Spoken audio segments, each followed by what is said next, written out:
kita masih berada di rumah, ya. Kita masih berada di rumah, ya. Makanya Allah Subhanahu wa taala itu, kata Ibnu Mas'ud, akan memberikan harta kepada siapapun, baik yang dia sukai ataupun yang dia tidak disukai. Allah berikan harta tersebut, Allah berikan kekayaan walaupun Allah tidak menyukainya, ya. Tetapi Allah Subhanahu wa taala tidak akan memberikan keimanan, Allah tidak akan memberikan keyakinan terkecuali kepada orang-orang yang dicintainya, ya.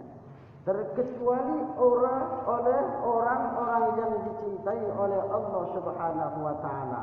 Mudah-mudahan kita yang hadir di sini termasuk orang-orang yang dicintai oleh Allah Subhanahu wa taala. Amin. Ya. Dan apa keuntungannya?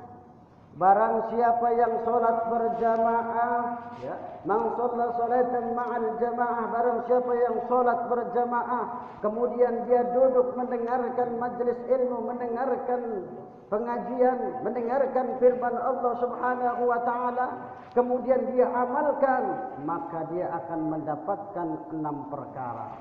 Ya. Allah Subhanahu wa taala akan memberikan kepadanya, ya, kelak di hari kiamat nanti dia akan diberikan catatannya dari tangan kanan, ya. Dia masuk kubur, ya, dihilangkan siksa kuburnya, ya. Melewati jembatan atau sirat itu bagaikan kilat yang memancar, ya. Dia akan dikumpulkan bersama para nabi, dia akan dibangunkan rumah yang bertingkat-tingkat di surga nanti. Kalau kita habis sholat berjamaah kemudian kita duduk mendengarkan firman-firman Allah, mendengarkan pengajian, maka Allah Subhanahu wa taala akan memberikan kita 6 keuntungan ini, ya. Rezeki yang halal, ya, al-halal, rezeki yang halal, kita akan diberikan rezeki yang banyak, rezeki yang halal, ya, dari Allah Subhanahu wa taala. Itu keuntungannya kalau kita memang benar-benar menuntut ilmu karena Allah Subhanahu wa taala. Nah, kajian kita dalam ilmu tauhid kita membahas tentang sifat kidam. Dalam pertemuan yang lalu kita membahas tentang sifat kidamnya Allah Subhanahu wa taala, ya. Kidam itu bermakna dialah yang terdahulu, ya, itu. Jadi huwal awwal wal akhir wal zahir wal batin. Dialah yang awal, dialah yang akhir, dialah yang zahir, dialah yang batin, yakni Allah Subhanahu wa taala, ya. Jadi Allah itu tidak ada ujung pangkalnya. Lain kita makhluk, lain kita manusia ini, ya, ada ujung pangkalnya. Dari tidak ada kemudian diadakan oleh Allah Subhanahu wa taala, ya, maka terjadilah seperti saat ini kita, yaitu. Jadi kalau Allah dia tidak berakhir, tidak berawal, dialah yang awal, dialah yang akhir, dialah yang zahir.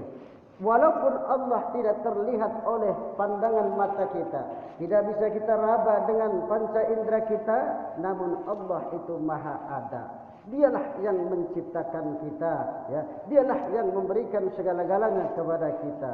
Ini harus kita tanamkan keyakinan bahwa Allah itu memang ada. Makanya dalam ilmu sufi itu, apabila engkau beribadah, maka seolah engkau dilihat oleh Allah Subhanahu wa taala, seolah-olah engkau melihat Allah.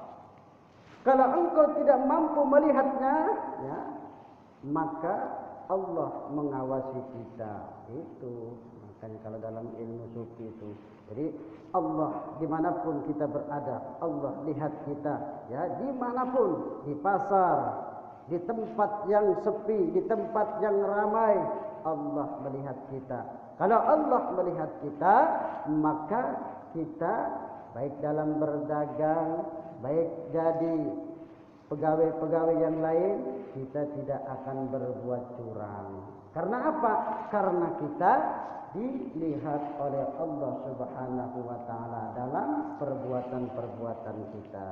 Itu dalam pertemuan kita yang lalu. Kita lanjutkan pertemuan kita kali ini, kita akan membahas tentang sifat baqa.